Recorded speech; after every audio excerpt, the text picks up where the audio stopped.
नमस्कार, मैं doctor Hariom, retired principal scientist, CCS HAMSR। हम आज डिस्कस कंटिन्यू करेंगे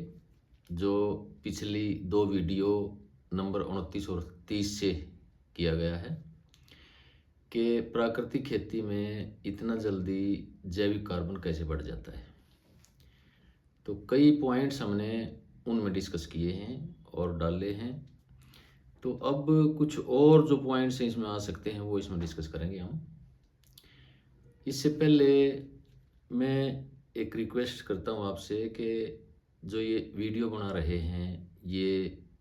साइंटिस्टों के लिए और किसानों के लिए, सबके एक बेनिफिट के लिए बना रहे हैं, क्योंकि प्राकृतिक खेती एक नया एस्पेक्ट है और इसमें नए नए पहलू हमारे सामने आ रहे हैं, वैज्ञानिक स्तर पर भी और व्यवहारिक स्तर पर भी। तो इनको इन वीडियो में मैं लगातार डाल रहा हूँ, तो इसको यही रिक्वेस्ट है कि सब्सक्राइब करें और आगे शेयर करें और इसको, ताकि ज़्यादा से ज़्यादा लोगों को इसका लाभ हो सके और जो मेहनत हम कर रहे हैं ये भी आगे तक कन्वे हो सके। देखिए, पिछली जो 29 और 30 वीडियो हैं उसमें कई पॉइंट्स हमने डिस्कस किए कि किस तरह से प्राकृतिक खेती में इतनी जल्दी जैविक कार्बन मिट्टी का बढ़ जाता है, जबकि रासायनिक खेती में और यहाँ तक के जैविक खेती में भी ये इतनी जल्दी नहीं बढ़ पाता है। तो इसके जो कारण उन वीडियोज़ में एक्सप्लेन किए हैं उनसे अलग मैं यहाँ पर बताऊँगा आपको कि जो सूक्ष्म जीवाणु हैं या केंचुए हैं, सूक्ष्म जीवाणु विशेष तौर पर दो तरह से नाइट्रोजन फिक्स करते हैं। एक तो चाहे वो एरोब हों चाहे वो एनएरोब हों, अर्थात चाहे हवा वाले हों या बिना हवा वाले हों, तो दोनों ही जो नाइट्रोजन फिक्सर होते हैं उनमें नाइट्रोजन फिक्स करते हैं एटमॉस्फेयर से। एटमॉस्फेयर में यानी कि वातावरण में 78% नाइट्रोजन है। एक तरह से हम कह सकते हैं कि हम यूरिया के समुद्र में बैठे हुए हैं और यही नाइट्रोजन जमीन में सबसे ज़्यादा इसकी कमी है। तो इस नाइट्रोजन को जमीन में उतारने के लिए प्रकृति ने केवल सूक्ष्म जीवाणुओं की ताकत दी है कि इस नाइट्रोजन को तोड़ के वातावरण से जमीन में स्थापित कर सकें या पौधों की जड़ों पे या उनके दूसरे हिस्सों में स्थापित कर सकें और नाइट्रोजन की पूर्ति भी कर सकें। जैसे उदाहरण के तौर पे दालों में राइजोबियम करता है या अजोटोबैक्टर करता है, एजोस्पिरिलम करता है, एसेटोबैक्टर है, फ्रैंकिया, बिजरैंकिया, बहुत से ऐसे सूक्ष्म जीवाणु हैं जो वातावरण की नाइट्रोजन को जमीन में या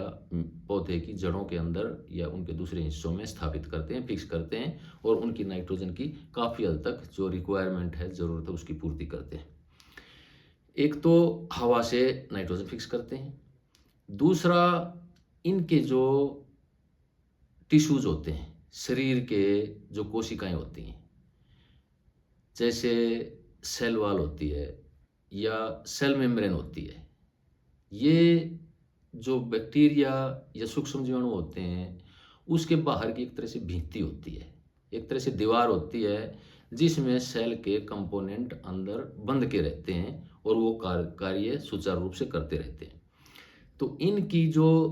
कोशिकाओं की जो भित्ति है यानी कि सेल वॉल है या सेल मेम्ब्रेन है,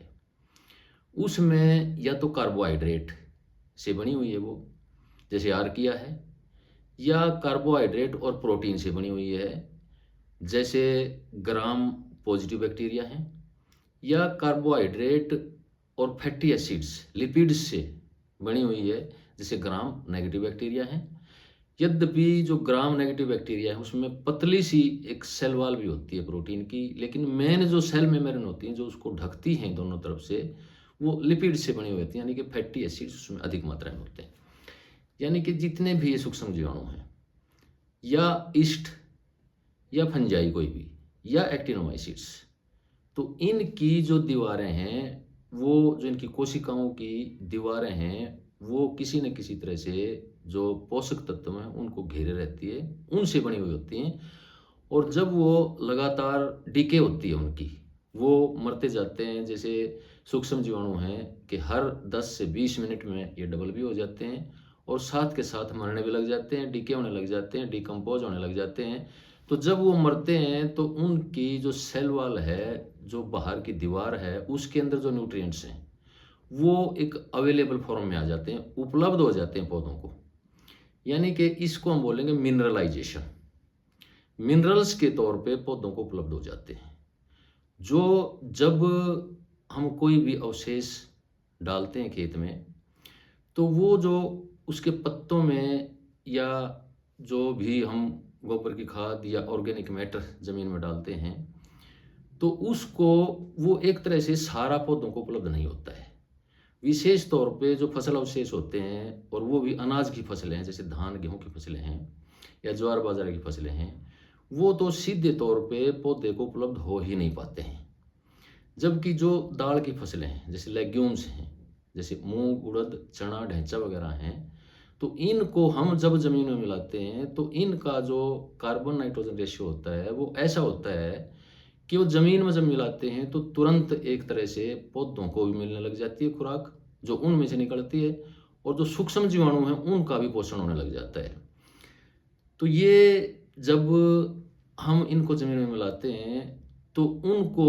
एक तरह से डिकम्पोज कराने लग जाते हैं सूक्ष्म जीवाणु। अवशेष हों, चाहे गोबर की खाद हो, केंचुए खाद हो, जो भी हो, तो उनको डिकम्पोज करने लग जाते हैं। तो वो जब डिकम्पोजिशन से पहले,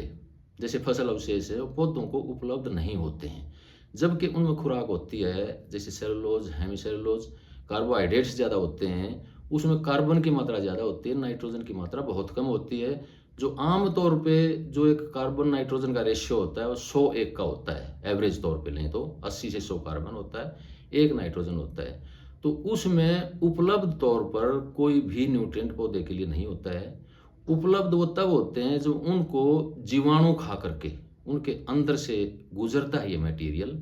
और जब उनके शरीर की भित्ति बनती है, वाल बनती है, उनके कॉन्स्टिट्यूशन बनता है, और वो जब मरते हैं तो पौधे को उपलब्ध हो जाते हैं। तो जब फसल अवशेष हमने खेत में डाले थे वो उपलब्ध नहीं थे, उसको इमोबिलाइजेशन बोलते हैं। और जब वो जीवाणुओं ने खा करके उनको शरीर में आ गए तो भी इमोबिलाइज रहते हैं वो। लेकिन जब सूक्ष्म जीवाणु मरते हैं या केंचुए मरते हैं तो उसके बाद जो सूक्ष्म जीवाणु उनके शरीर में संचित हुए थे वो जमीन में आ जाते हैं, सॉइल सॉल्यूशन में आ जाते हैं, तो वो उपलब्ध हो जाते हैं डायरेक्ट तौर पे पौधे को, पौधे की जड़ों को। तो वो इसको मिनरलाइजेशन बोलते हैं। मिनरलाइजेशन ये है कि वो मिनरल्स रूप में पौधे को उपलब्ध हो जाते हैं, और इमोबिलाइजेशन वो होती है जो पौधे को उपलब्ध नहीं होते, चाहे वो अवशेष के अंदर हों या जो सूक्ष्म जीवाणु उनके शरीर के अंदर हों। तो इसमें जब एक डिकम्पोजिशन यानी कि गलन प्रक्रिया जब फसल अवशेषों की एक कंटिन्यू करती है, तो ये दोनों प्रोसेस साथ के साथ चलते हैं। एक बार इमोबिलाइजेशन होती है, फिर मिनरलाइजेशन होती है, उसके बाद दोबारा दूसरी प्रजाति आ जाती है, तीसरी प्रजाति आ जाती है। इस तरह से अलग अलग स्ट्रेन्स भी आ जाती हैं जो अवशेषों को खाती जाती हैं, मरती जाती हैं। जब वो मरती हैं तो जो उनके शरीर में जो पोषक तत्व थे जो अनुपलब्ध थे, वो मरने के बाद वो पौधे को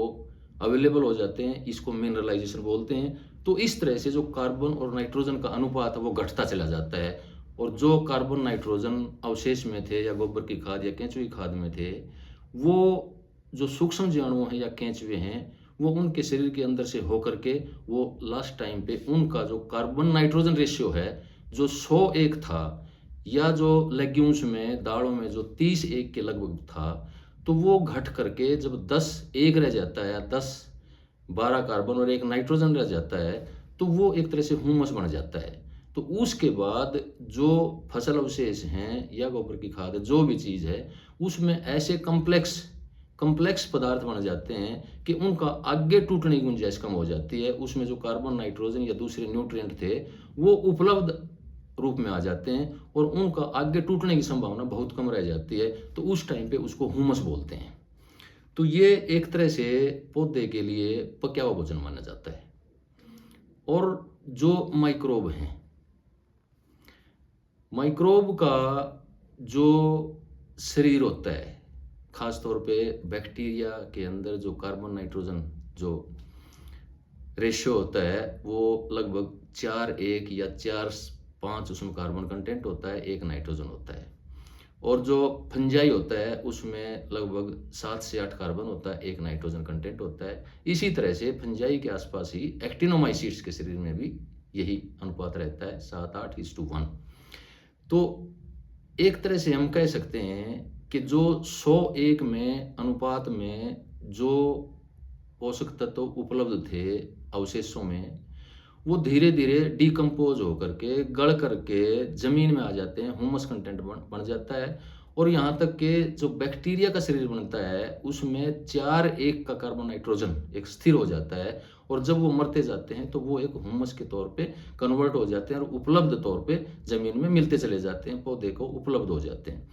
यानी कि इसको हम ये कह सकते हैं कि जो फसल अवशेष अनुपलब्ध मात्रा में थे, बैक्टीरिया के शरीर में आकर के, फंजाई या एक्टिनोमाइसीट के शरीर में आकर के वो उपलब्ध हो जाते हैं पौधे के लिए। तो एक तरह से हम ये स्टेटमेंट दे सकते हैं यहाँ पर कि जो बैक्टीरिया के या जो सूक्ष्म जीवाणु हैं, उनके शरीर एक तरह से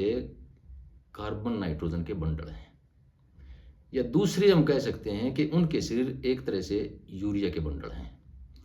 यानी कि नाइट्रोजन की कमी, प्राकृतिक खेती में नाइट्रोजन की कमी कतई नहीं हो सकती है, क्योंकि अगर हम ठीक तरह से प्राकृतिक खेती को एक प्रॉपर पैकेज को अडॉप्ट करके करेंगे तो इसमें सूक्ष्म जीवाणु जो बढ़ जाते हैं तो उनके शरीर के अंदर कार्बन नाइट्रोजन का रेशियो इतना नैरो हो जाता है कि वो एक तरह से एनरिच हो जाता है, और सॉइल में जाने के बाद उसका जैविक कार्बन और नाइट्रोजन बढ़ जाता है। तो ये क्वेश्चन आता है कि प्राकृतिक खेती में इतनी जल्दी जैविक कार्बन कैसे बढ़ सकता है? तो उसका ये जवाब है कि जितने भी हम सूक्ष्म जीवाणु बढ़ाते चले जाएंगे, चाहे एरोबिक हैं चाहे एनएरोबिक हैं, चाहे हवा वाले सूक्ष्म जीवाणु हैं चाहे बिना हवा वाले सूक्ष्म जीवाणु हैं, चाहे ग्राम पॉजिटिव हैं चाहे ग्राम नेगेटिव हैं, जो बढ़ते चले जाएंगे तो उनका शरीर जो है उसमें कार्बन और नाइट्रोजन का जो रेशियो है इतना नैरो हो जाता है, इतना तंग हो जाता है, थोड़ा रह जाता है कि वो एक तरह से हम कह सकते हैं कि जैविक कार्बन और यूरिया के एक तरह से उनका शरीर बंडलों से बना हुआ है। तो इसमें खेत का यही कारण है कि जो जैविक कार्बन है बहुत ही जल्दी बढ़ने लग जाता है, और हम जितने भी सूक्ष्म जीवाणु खेत में बनाएंगे तो साथ के साथ केंचुए बढ़ते चले जाएंगे, और केंचुओं में भी लगभग यही CN रेशियो होता है। तो केंचुए भी जब मरते हैं तो ये एक लिटरेचर बताता है कि एक केंचुआ एक साल में लगभग 4.5 किलो मिट्टी खा करके अपने अंदर से गुजारता है, और वो जो कास्टिंग होती है उसकी जो विष्ठा होती है जो केंचुआ खा करके अपने अंदर से गुजारता है, उसमें सब तरह के पोषक तत्व होते हैं, अनेकों तरह के हार्मोन होते हैं, एंजाइम होते हैं अनेकों तरह के, और एक ईपीएस कहते हैं, एक्स्ट्रा सेलुलर पॉलीसेकेराइड्स। ये सूक्ष्म जीवाणु भी एक्सक्रीट करते हैं, सभी सूक्ष्म जीवाणु भी और केंचुए भी इनको एक्सक्रीट करते हैं। ये क्या होते हैं कि इनमें सब तरह का न्यूट्रिशन भी होता है, और ये स्टिकी मेटेरियल होता है इसमें, कि इसमें ग्लूज होता है, जैसे एक चिकनाहट होता है, तो उससे सॉइल की जो एग्रीगेशन है, सॉइल का जो दानेदार या भूरभूरापन होता है वो बढ़ जाता है इससे। तो उसमें जो सॉइल की फिजिकल हेल्थ है, जो भौतिक स्वास्थ्य है, वो भी बढ़ जाता है। तो ये सभी जो पोषक जो सूक्ष्म जीवाणु वो भी करते हैं और केंचुए भी करते हैं, और इनके शरीर से ये ईपीएस भी सेक्रेट होता है। इसके अलावा जो एक पीजीपीआर होता है, प्लांट ग्रोथ प्रोमोटिंग राइजोबैक्टीरिया, ये ऐसे बैक्टीरिया होते हैं जो राइजोस्फीयर यानी कि जो पौधे की जड़ें होती हैं उसके आसपास ये काम करते रहते हैं, और पौधा इनको भोजन प्रोवाइड करता है ताकि ये बढ़ते रहें और पौधे की मदद करते रहें। तो बहुत से पौधे की जो जड़ें होती हैं, जड़ों में से जो पौधा अपने पत्तों में शक्कर बनाता है, कार्बोहाइड्रेट बनाता है, जो भोजन बनाता है, उसका लगभग 30% हिस्सा पौधा अपने जड़ों को भेज देता है, जिसकी वजह से जड़ें भी फलती फूलती हैं। और जो फालतू हो जाता है जड़ों को यूज होने के बाद, वो जड़ों से बाहर निकलने लग जाता है, जिसको एक्सुडेट्स बोलते हैं। उनमें सब तरह के केमिकल्स होते हैं, अल्कोहल होते हैं, ऑर्गेनिक एसिड्स होते हैं, और वो भी सूक्ष्म जीवाणुओं के लिए और केंचुओं के लिए एक तरह से भोजन होता है। तो पौधा अपने जड़ों के आसपास ये वातावरण डेवलप कर लेता है, जिससे पौधा इन सभी सूक्ष्म जीवाणुओं को, चाहे वो जड़ के ऊपर बैठते हैं चाहे जड़ों के आसपास रहते हैं, उन सबको भोजन प्रदान करता है, और वो उसमें बढ़ते चले जाते हैं। और जितने भी ये बढ़ते हैं तो एक तरह से इनमें से एसिड्स भी धीरे धीरे रिलीज होते हैं, और एसिड से रिलीज होने का फायदा ये है कि जैसे हमारी पंजाब हरियाणा की ज़मीनें हैं, ये लगभग 7.5-8 पीएच और यहाँ तक के काफ़ी ज़मीनें इनसे ऊपर पीएच की भी हैं। और जितनी पीएच हमारी ज़मीनों पे बढ़ जाएगी तो जो न्यूट्रिएंट्स हैं, विशेष तौर पे आपका फास्फोरस है या जिंक, आयरन और मैंगनीज जैसे पोषक तत्व हैं, कई तरह के जो सूक्ष्म पोषक तत्व हैं, उनकी अवेलेबिलिटी घट जाती है, उनकी अब उपलब्धि घट जाती है जैसे जैसे पीएच ज़मीन की बढ़ती है। तो जिस ज़मीन में सूक्ष्म जीवाणु बढ़ जाते हैं, केंचुए बढ़ जाते हैं, वहाँ पर इनसे एसिड्स रिलीज होते हैं, जिसकी वजह से जो पीएच है उसमें घटोतरी आती है, उसमें कमी आती है। और जो बेस्ट पीएच है वो 7 से 8 के बीच की है। उसमें इन ज़मीनों की पीएच को कम करने में ये सूक्ष्म जीवाणु और केंचुए मदद करते हैं। और जब पीएच इस रेंज में आ जाती है तो हमारी फास्फोरस ज़मीनों में भरी पड़ी है, क्योंकि हर फसल में हम काफ़ी लंबे टाइम से फास्फोरस, डीएपी या सुपर फास्फेट डालते आ रहे हैं, और जो पौधे के लिए बहुत कम प्रयोग हो पाता है, मुश्किल से 15 से 20% फास्फोरस ही प्रयोग हो पाता है, बाकी ज़मीन में फिक्स होकर के कम्प्लेक्स बना लेता है। और फास्फोरस ही नहीं, प्रेसिपिटेट भी बना लेता है ये, और दूसरे पोषक तत्व हैं जो माइक्रोन्यूट्रिएंट है विशेष तौर पर कई तरह के, उनके साथ एक कम्प्लेक्स बना के ज़मीन में उनको भी अनुपलब्ध कर देता है और पौधे को उपलब्ध नहीं होने देता है। और जब ये सूक्ष्म जीवाणु और इसके साथ माइकोराइजा को एक तरह से किसान का हनुमान बोला जाता है। माइकोराइजा को जैविक किसान मार्केट से खरीदते हैं या दूसरे सूक्ष्म जो सूक्ष्म जीवाणु हैं उनको भी मार्केट से खरीदता है और उनको खेत में बढ़ाने का प्रबंध करता है। लेकिन प्राकृतिक खेती में ये अपने आप ही बढ़ जाते हैं, क्योंकि इसमें जीवामृत जो हम अप्लाई करते हैं इसमें दोनों तरह के, चाहे वो हवा वाले जीवाणु हैं चाहे वो बिना हवा वाले जीवाणु हैं, वो दोनों ही बढ़ते चले जाते हैं। और जो माइकोराइजा जो केंचुआ है, उसकी कास्ट जो होती है, उसकी जो विष्ठा होती है, जो उसके अंदर से मिट्टी निकल के आती है, जो ग्रेनुल्स होते हैं उसमें लगभग 40% हुमस होती है। और बाकी दो ही मुख्य कंपोनेंट होते हैं, एक हुमस होती है, दूसरी माइकोराइजा होती है। और उसकी कास्टिंग में माइकोराइजा भी भरपूर होती है। माइकोराइजा भी एक ऐसी फंजाई है जो पौधे के लिए बहुत लाभदायक है और हर तरह का फंक्शन करती है, पौधे के लिए कवच का काम करती है। और वो जड़ पे बैठ जाती है, जैसे दालों में राइजोबियम जड़ के ऊपर बैठ जाता है, ये माइकोराइजा भी जड़ के ऊपर बैठ जाती है और पौधा इसका पोषण करता है। तो जड़ से भोजन लेकर के ये दूर तक पौधे की चारों तरफ जो राइजोस्फीयर है उसमें फैल जाती हैं। इसकी जो हाइफी हैं, जो फिलामेंट्स हैं, इसकी जो बाजुएं हैं, वो दूर तक फैल जाती हैं और दूर से ही पोषक तत्व तो नमी वगैरह खींच के ले आती हैं। और जो हानिकारक जो पैथोजन होते हैं या कीट होते हैं उनसे पौधे की रक्षा करती हैं। और कोई भी ऐसा फंक्शन नहीं है जिसका माइकोराइजा काम नहीं करती पौधे के लिए, इसलिए माइकोराइजा को किसान का हनुमान बोला जाता है। अब अर्थवर्म के बारे में मैं बताऊं आपको। अर्थवर्म जैसे बता रहा था कि साल में लगभग 4.5 किलो मिट्टी एक्सक्रीट करता है, अपने अंदर से गुजारता है, और उसमें लगभग 40% हुमस होती है। अब लिटरेचर कहता है कि अगर इनको ठीक माहौल दिया जाए अर्थवर्म्स को, तो ये 1 एकड़ में 5 लाख से 20 लाख तक हो सकते हैं। और एक तो ये जो मिट्टी अपने अंदर से गुजारते हैं वो हुमस है, वो जैविक कार्बन को बढ़ाती है, हुमस को बढ़ाती है। दूसरा, जो मान लो 5 लाख से 20 लाख इनकी नंबर होती है केंचुओं की 1 एकड़ में, कम से कम भी यदि हम माने 5 लाख, तो जब ये मरते हैं तो इनके शरीर भी हर तरह के पोषक तत्वों से भरपूर होता है। और ये ऐसे जीव हैं जो मिट्टी के नीचे, सरफेस के नीचे से 10 से 15 फीट तक की मिट्टी को, पोषक तत्वों को ला करके ऊपर जड़ों के पास छोड़ देते हैं। तो इनमें जब मरते हैं तो इनके अंदर भी भरपूर मात्रा में ऑर्गेनिक कार्बन होता है। मैं कहता हूँ कि कार्बन और नाइट्रोजन के ये भी बंडल होते हैं, यूरिया के ये भी बंडल होते हैं। तो इस तरह से जो पोषक तत्व हैं उसको बढ़ाने में, जैविक कार्बन को बढ़ाने में ये भी एक बहुत ज़्यादा कंट्रीब्यूट करते हैं। इसलिए अगर हम कैलकुलेट करें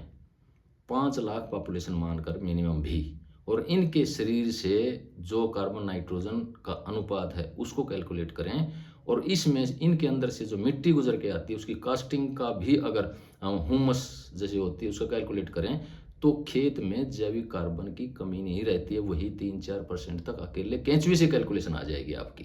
और अगर हम कंसीडर करें सूक्ष्म जीवाणुओं की बात, तो दोनों को अगर मिलाते हैं तो कोई भी कमी नहीं है। अगर इनको बढ़ाने का एक पैकेज अडॉप्ट किया जाए, जीवामृत, घन जीवामृत, बीजामृत जैसे फार्मूलेशन अप्लाई किए जाएं, और दूसरे जो पैकेज हैं जैसे खेत की कम से कम जुताई है, या मल्चिंग का प्रयोग है, या इसमें आपका हरी खाद है, अवशेष प्रबंधन है, और बायोडाइवर्सिटी है, वापसा है, ड्रिप इरिगेशन के अंदर से अगर जीवामृत का प्रयोग किया जाता है, एक पैकेज अडॉप्ट किया जाता है, तो इससे खेत में सूक्ष्म जीवाणुओं के साथ साथ केंचुओं की संख्या भी भरमार हो जाती है। और जब इनकी संख्या भरमार हो जाती है तो खेत का जैविक कार्बन अपने आप ही बढ़ जाता है। तो इसलिए प्राकृतिक खेती में जैविक कार्बन